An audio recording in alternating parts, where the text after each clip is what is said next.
Yo, kamusta everyone? Kamusta everyone? You already know who it is. Curse one, loves Breezy. Yep, Breezy boys. J Beats, Marshall Camp Records Entertainment.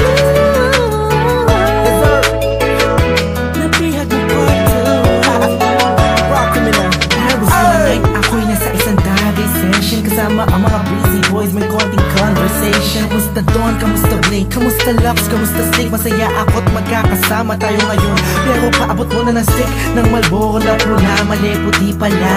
Pero di na ako magpapaligoy-ligoy pa. Sabi ko sa'yo may sasabihin ako mamaya.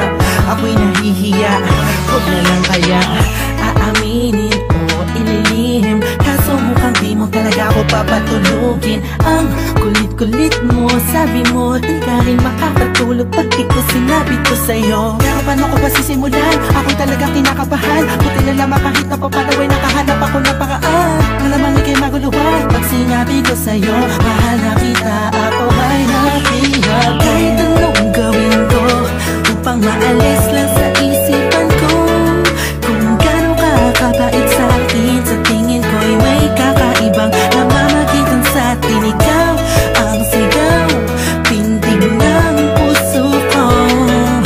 Salamat at naamin sa'yo, ako ay napihat mo.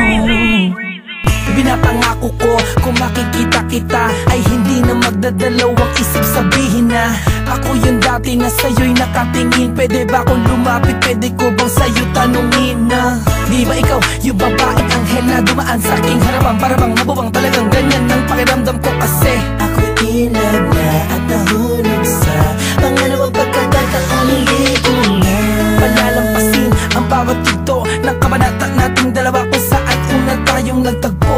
Ako'y nagulat at biglang napahinto nang hinawakan mo ang aking kamay at sabay tayong umupo.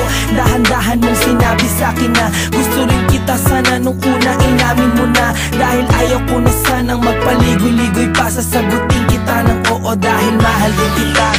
Kahit anong gawin ko upang maalis lang sa isipan ko kung gano'n ka kabait sa akin. Sa tingin ko'y may kakaibang namamagitan sa atin. Ikaw ang sigaw, pintig ng puso ko. Salamat at naamin sa'yo, ako ay napihat mo. Na ang lumipas bago pa yung gabi na yun, napapansin na kita, ngunit ayaw lumingon ang puso ko pagkat masyadong mataas ang paningin ko sa'yo. Aminado akong masyadong malakas ang dating mo sa'kin. Kabig-kabighani ka sa ningning ng iyong mata. Ako'y nabago palagi na, ngunit parang alanganin na abutin ang katulad mo. Parang di ko kakayanin, masyado pa komplikado ang sitwasyon. Ayoko naman na samantalahin ang pagkakataon, subalit di ko mapigilan ang puso umahagasa dahil sa kapaitan mo. Kasalanan ba na dalawang damdamin kung nagkakaintindihan to? Napigod mo part 2 kung meron akong mamahalin hanggang huli. That you, thank God I found you. Parang kanta ni Mariah, tayo lamang dalawa laban sa mundong magkaya.